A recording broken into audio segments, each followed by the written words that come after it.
제가 드리고 싶은 질문이 이건데, 여기 뭐 다 모두가 의과대학에서 뭐 다니시면 사실 이제 파라셀수스가 그 의학사에서 굉장히 중요한 역할을 했고 의미를 가지고 있는데, 지금 이제 일종의 갈렌주의, 히포크라테스 갈렌주의의 어떤 의학적 관점 자체를 완전히 혁명적으로 바꾼 굉장히 중요한 인물이지 않습니까? 그러면은 어떤 점에서 그게 바뀌었는지, 그리고 다시 이제 제가 볼 때는 안티몬 논쟁이 되게 중요한 건데, 의학사에서 되게 중요하고 프랑스에서 일어난 것이고, 프랑스 입장에서 볼 때는 그러면 그 안티몬 논쟁이라는 거는 갈렌주의를 어떻게 그거를 거부한 것인가 라고 하는 그런 측면이 먼저 제가 드리고 싶은 질문이고, 두 번째는 이건데, 사실 저는 이제 영국에서 공부를 했기 때문에 파라셀수스에 대한 접근 자체가 조금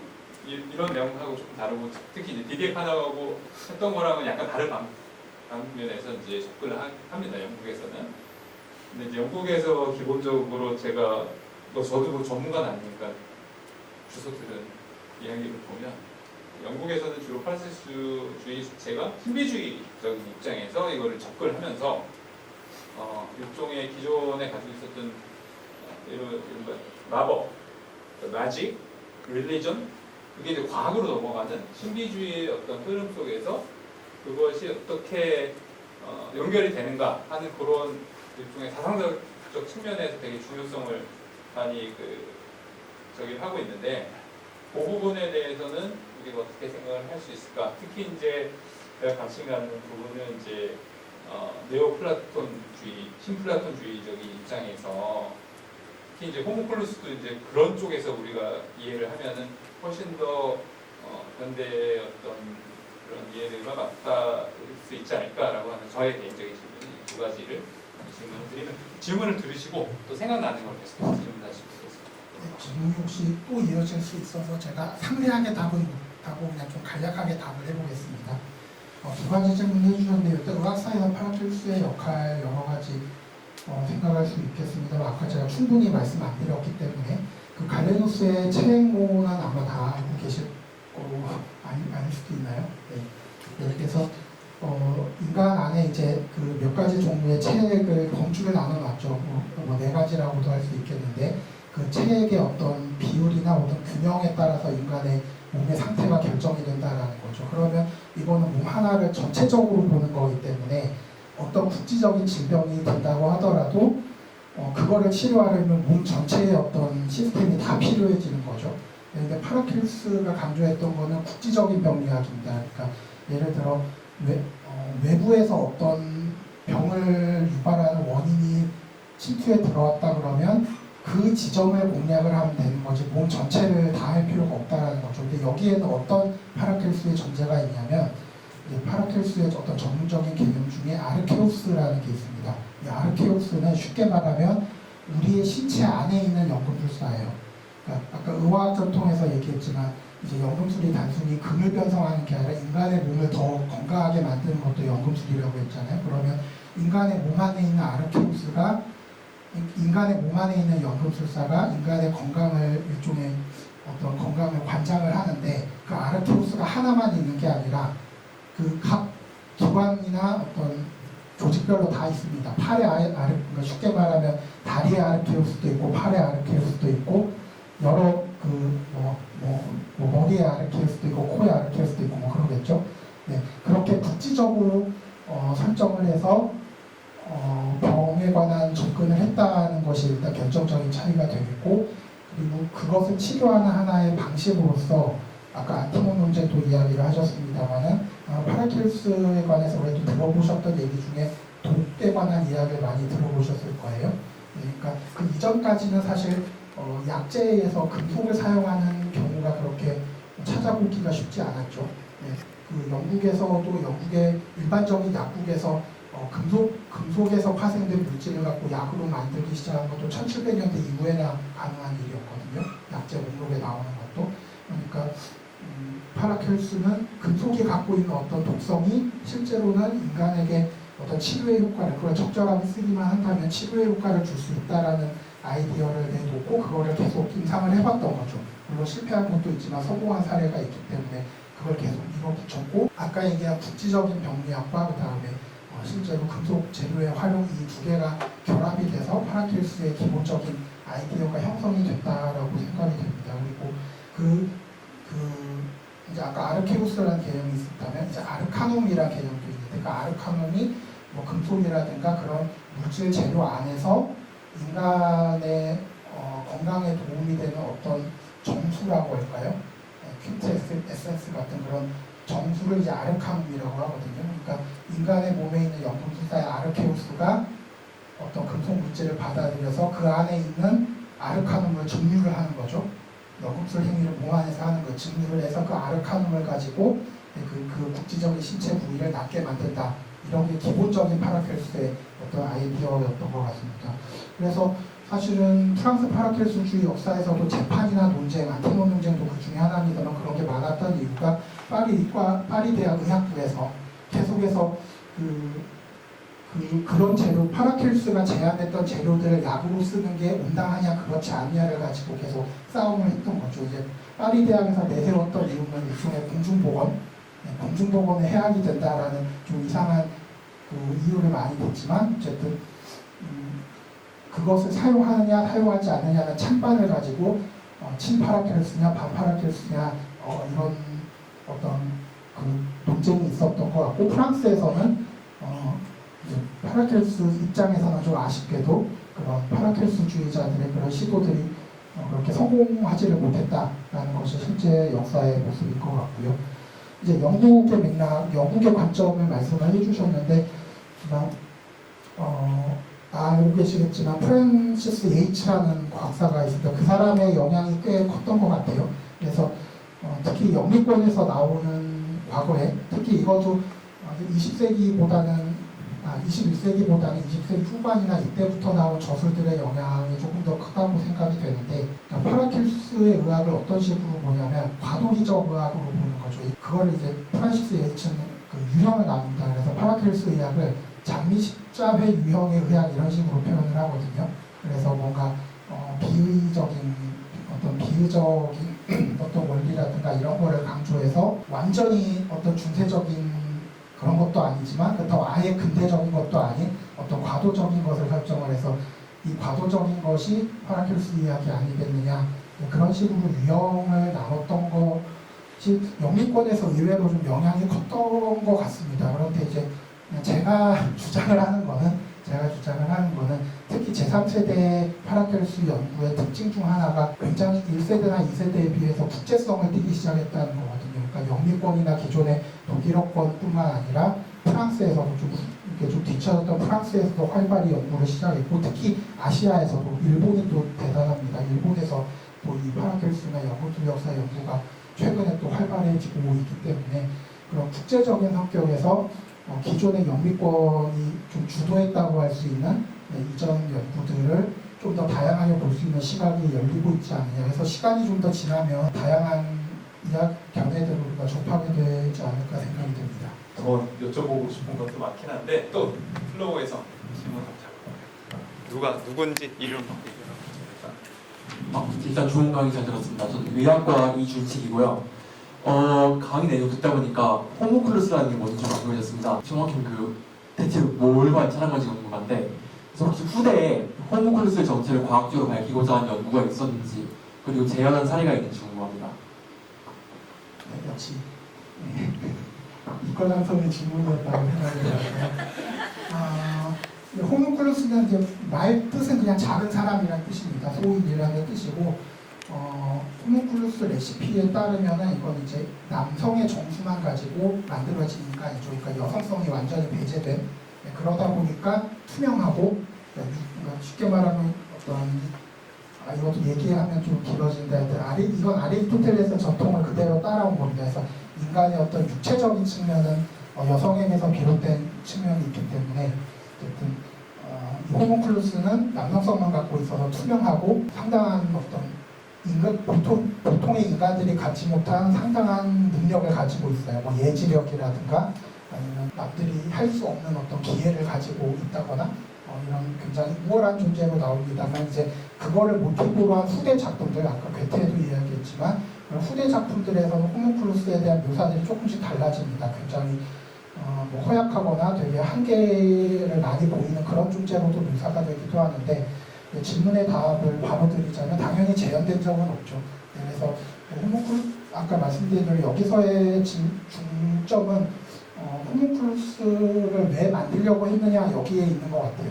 호문클루스 정말로 만들었느냐 이거보다는 그래서 재현된 적은 없고 재현하려는 노력은 꽤 있었고 이 책에도 보면 그 노력들의 몇 가지 사례들이 나오는데 성공하지 못했습니다. 그 호문클루스의 효과성 중에 하나가 약으로 사용하려고 했던 시도들도 있고 또 사실 이제 호문클루스 자체가 일종의 그 인간인데 죄송한 얘기지만 고대 얘기니까 여성성이 배제된 순수한 인간은 남성성에서만 충분히 가능하고 만들어질 수 있다. 그런 전제들이 있고 이제 고대 그리스로부터 이제 남성성이 어떠한 요소들이 강조되면 그것이 이제 인간의 완성성으로 정제되는 형식으로 연금술이 뭔가를 정제해서 그렇게 되듯이 인간을 이렇게 정제해 나가면 어떤 그런 것이 나올 수 있다. 그렇게 이해해도 괜찮아요. 여기서 하나 덧붙이고 싶은 재미있는 거는 단순히 뭐 의학이나 화학 이런 맥락하고도 뭐 연결은 되겠습니다만 인공적인 것과 자연적인 것 이 두 가지의 경계에 대한 문제는 고대로부터 있었던 문제거든요. 이것에 대한 어떤 이론적 논의를 가장 활발하게 발전시킨 사람들이 연금술사들이라는 거예요. 그러니까 의학과 관련돼서 이야기하자면 아까 잠깐 말씀하셨지만 호문클루스를 의학적으로 활용하는 문제 그러니까 예를 들면 지금 생각할 때 뭐 장기 이식이라든가 예를 들어 인공적으로 제가 현대의학을 잘하지 못하니까 예를 들어 이런 아이디어가 있을 수 있잖아요. 인공적으로 인간을 만들어서 그 인간의 장기를 실제 아픈 인간에게 이식하다든가 이런 논의가 우리는 되게 현대적인 논의라고 생각을 하는데 이미 12, 13세기 문헌, 연금술 문헌에 그런 논의들이 나타난다는 거죠. 그걸 갖고 고민했던 흔적들이 있기 때문에 찬반 논쟁을 하고 그래서 굉장히 현대적인 의학적, 윤리적 논쟁, 의료윤리적 논쟁이라고 할 수 있는 것의 상당 부분이 이미 연금술사들이 그런 논의의 지평을 이미 다 마련해준 측면들이 있다. 의학하시는 분들 입장에서는 재미있게 생각해 보실 수 있는 그런 문제인 것 같습니다.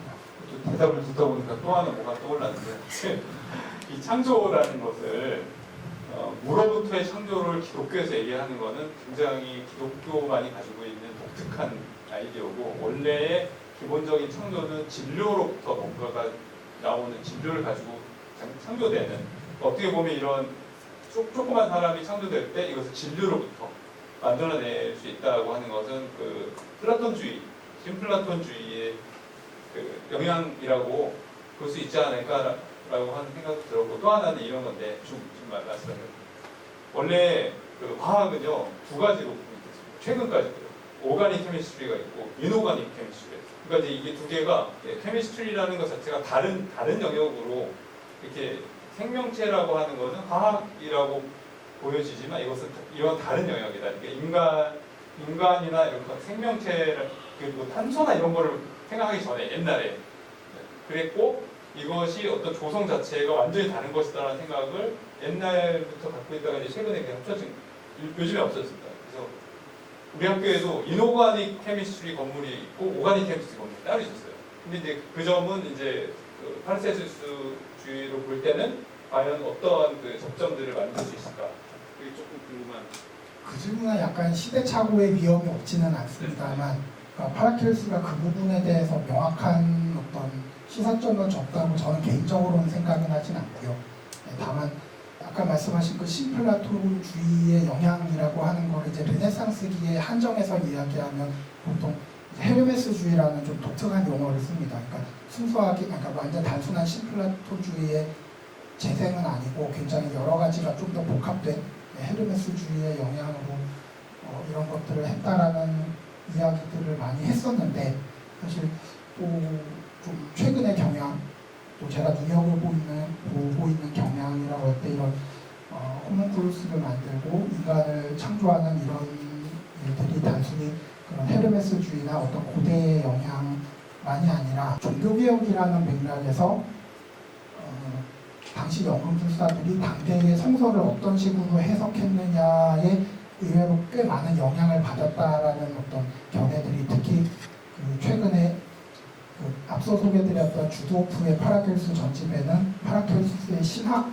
문헌들은 다 빠져 있었거든요. 근데 그게 최근에 21세기 들어와서 최근 활발하게 다시 출간이 되고 있는데 그걸 연구하는 이제 연구자들의 관점은 뭔가 신플라토주의나 뭐 신비주의나 혹은 헤르메스주의 이게 아니라 그냥 그리스도교의 성서 해석이라는 맥락에서 연금술사들 특히 파라켈수가 뭘 하려고 했는지를 좀 다시 볼 필요가 있다. 호문콜루스도 그런 맥락에서 좀 봐야 되지 않느냐는 제안을 많이 하고 있는 것 같아요. 그래서 그 부분은 저한테도 굉장히 숙제라서 좀 언젠가 좀 더 좋은 답을 드릴 수 있으면 좋겠다 생각이 듭니다. 정치외교학과 윤예원입니다. 사회과학도 입장에서 굉장히 새로운 내용을 접하게 돼서 굉장히 기쁘게 잘 들었습니다. 제가 질문을 하고 싶은 부분은 이제 연금술과 관련해서 저는 기본적으로 뭔가 이미 존재하는 자연, 그러니까 화학이라던가 물리는 아니지만 화학이나 뭐 생명과학 이쪽으로 그런 것과 관련된 것을 연금술이라고 생각을 하고 왔는데 아까 듣다 보니까 자연을 대상으로 완전하게 하는 기계 자체를 연금술이라고 해석을 하는 것이 최근에 와서 맞는 것 같더라고요. 관련해서 사회과학, 혹은 아까 전에 얘기한 앞서 말씀하신 사회개혁 관련돼서도 이야기를 해주셨고요. 만약에 그런 것까지 연금술의 범위를 확장을 할 수가 있다고 한다면 현재의 사회 안에서 연금술로서 사회과학을 우리가 바라볼 수 있는 방향이 어떤 게 있고 그리고 만약에 이게 파라켈수스와 연결이 될 수 있다면 어떤 게 있는지 그런 게 뭐 옛날 훔쳤으니까 그런 게 없다면 왜 연금술이 이런 사회과학, 즉 뭔가 우리가 물리적으로 볼 수 없는 것들 존재하지 않고 뭔가 관념적으로 존재하는 것들로 범위를 넓힌 건지가 궁금했습니다. 질문은 좋은 질문인 것 같습니다. 간단하게 답을 드리자면은 그러니까 제가 쭉 말씀드리는 거는 역사 연구의 결과이기 때문에 사실 그 결과를 이제 오늘날에 놓고 그럼 오늘날 연금술이 우리 사회를 위해 뭘 해줄 수 있을까라는 질문으로 가는 건 되게 조심스러운 것 같아요. 다만 이제 말씀하신 맥락에서 제가 설명드릴 수 있는 거는 실제로 연금술사들이 15, 16, 17세기 이때 뭘 했느냐인데 단순히 부엌에서 당시 부엌이라고 불렀죠. 부엌에서 실험을 한 거에 그치지 않고 부엌 바깥에서 무엇을 했느냐 했을 때 당시 특히 영국 같은 경우도 그랬고 그 다음에 독일이 가장 활발했지만은 그런 사회개혁 운동 몇 가지 종류의 사회개혁 운동에서 실제로 파라켈수주의자들이나 연금술사들이 적극적으로 참여해서 어떤 것들을 했느냐 이런 것들을 규명해내면서 이 연금술사들이 하려고 하는 게 단순히 물질의 변화만이 아니었구나라는 거를 이제 점점 알아가게 되는 그런 거였거든요. 그래서 연금술이라는 그 범주를 그런 식으로 좀 다시 생각했을 때 역사적으로 연금술이 단순히 아까 말씀드린 대로 어떤 과학의 한 갈래 혹은 의학의 한 갈래가 아니라 굉장히 여러 갈래에서 그거를 해석을 할 수 있다. 좀 정치 전공이라고 하셨으니까 제가 특히 앞에 제 향후 연구과제 써놨지만 제 주된 관심은 연금술이 정치 사상의 영향을 어떻게 줬느냐를 만약 프랑스를 가게 되면 거기서 연구를 하려고 계획 중인데 그러니까 정치 사상 측면에서도 연금술이 어떤 영향을 줬을 거라고 이제 저는 그 주제를 놓고 지금 고민을 하고 있는 거거든요. 그래서 연금술을 어떻게 보면 그게 철학일 수도 있고 그러니까 연금술 기술이 아니라 연금술 철학 실제로 이건 있는 용어입니다. 당대에도 혹은 연금술 사상 이런 식으로 넓게 생각을 하는 것이 연금술을 좀 더 바르게 이해하는 방법이 될 것 같아요. 질문은 좋았는데 제 답이 약간 주서 갔었습니다. 죄송합니다.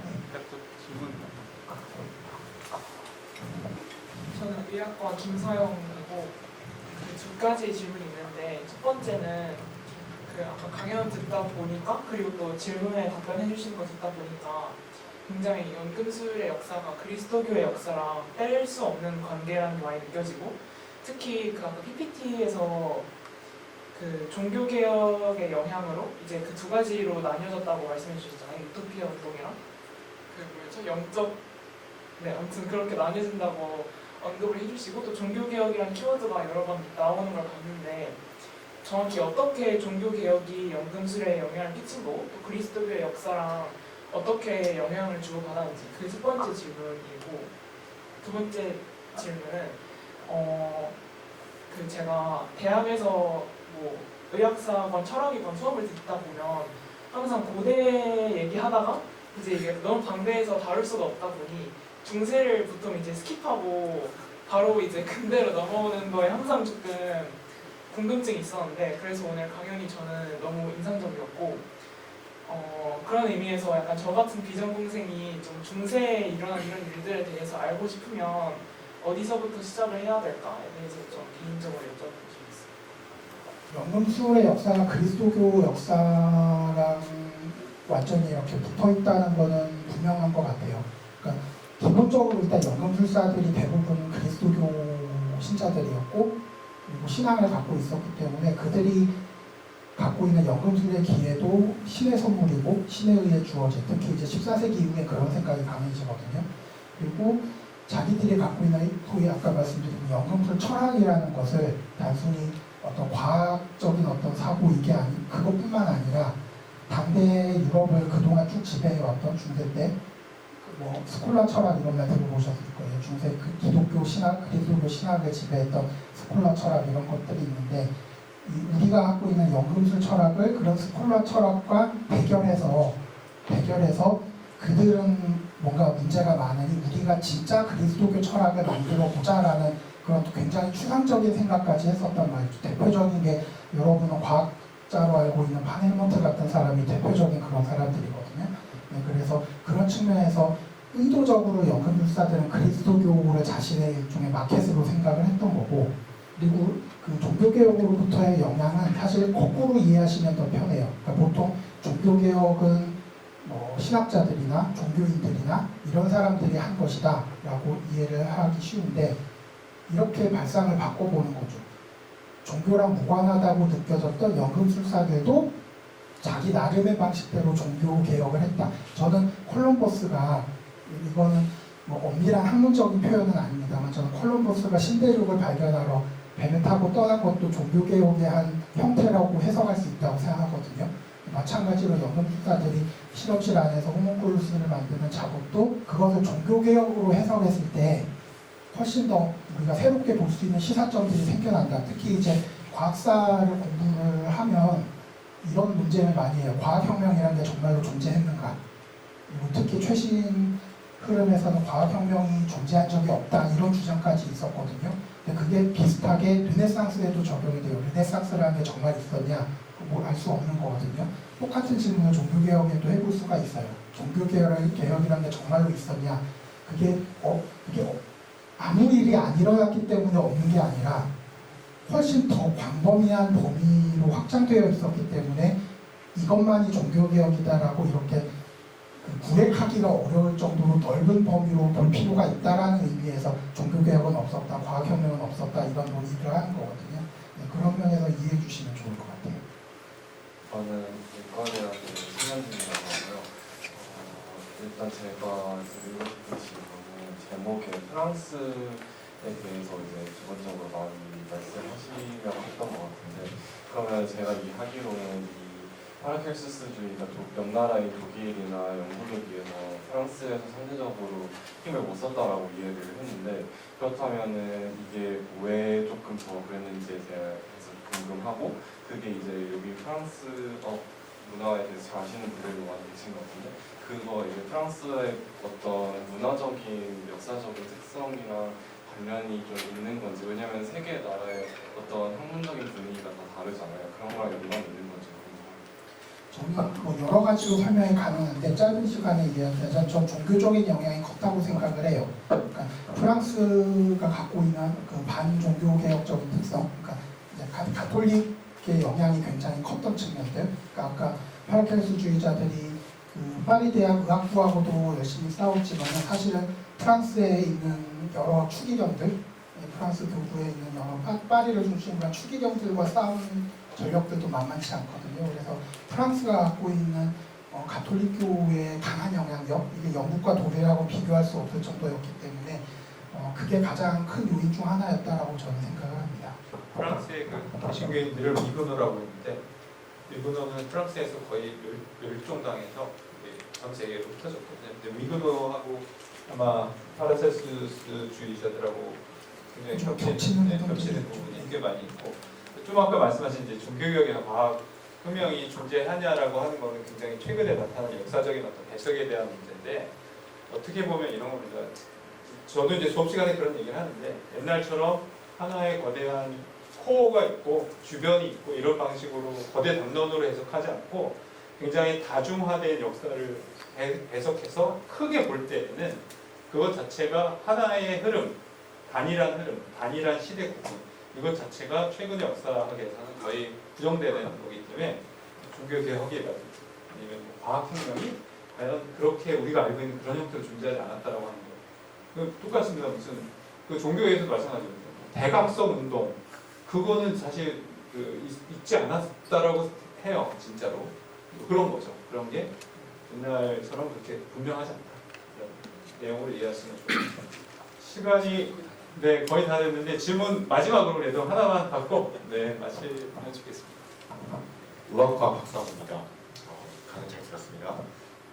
궁금했던 게 그 연금술이 단순히 저희 편견과 다르게 돌을 금으로 바꾼 것뿐만 아니라 물체를 완벽하게 모방인을 넘어서 완벽하게 만드는 것을 정확히 배웠는데 특히 파라셀수스의 몸 안의 연금술사의 개념을 봤을 때 저희가 현재 의학에서도 통하는 항체와 혈구세포, 혈구의 강화작용과도 비슷한 것이라 생각하고 이런 함의가 유순시대에도 통용된 것 같은데 사실상 연금술이 지금 과학계에서는 과학의 지위를 잃었다고 볼 수 있겠죠. 근데 이런 함의가 있음에도 사실상 과학의 지위에서 벗어나게 된 이유가 궁금합니다. 그러니까 연금술이 사이비 과학은 아니지만 그래도 프로토 과학, 원과학 이런 표현을 쓰죠. 그러니까 그 정도의 지위는 인정을 받고 있는 것 같아요. 그러니까 화학의 전신으로서 뭔가 연금술사들이 했던 것이 화학의 영향을 어느 정도 긍정적으로 끼쳤다 그런 의미에서 인정은 받지만 당연히 과학의 반열에 오를 수는 없죠. 실질적인 과학의 조건들을 갖추지 못하고 있기 때문에 그래서 사실 연금술을 500년 전 연금술을 그대로 오늘날에 가져와서 뭔가를 의미를 찾고 적용을 하는 것보다 일반적으로 역사 연구는 그 시대의 것을 그대로 존중하면서 그 시대의 맥락에 맞게 이해하려는 노력이기 때문에 사실은 저는 딱 거기까지인데 만약에 의사가 되실 선생님들이시니까 만약에 연금술이나 이런 거에 좀 더 관심을 갖고 그것이 주는 함이라면 아까 얘기한 대로 인공과 자연의 경계에 관한 그런 통찰이라든가 사실 그렇게 얻을 수 있는 통찰이 굉장히 오랜 역사를 갖고 있다면 그 오랜 역사를 한번 살펴봄으로써 오늘날에 할 수 있는 대답에 어떤 힌트를 주는 것은 충분히 가능하다고 생각을 합니다. 그래서 관심을 가져주시면 사실 되게 놀란 게 제가 다닌 의과대학원에서는 의학사 수업을 의과생들은 거의 듣지 않거든요. 이 자리에 의과생 분들이 많이 오셔서 되게 놀랐습니다. 그래서 굉장히 감사드리고 관심을 가져주시면 감사할 것 같습니다. 감사합니다. 긴 시간 동안 잘 참석해 주시고 또 좋은 강연, 질문, 대답 아주 오늘 뜻깊은 시간 갖게 해주신 우리 강사님께 다시 한번 박수 크게 드리면서 오늘 강연을 마치도록 하겠습니다.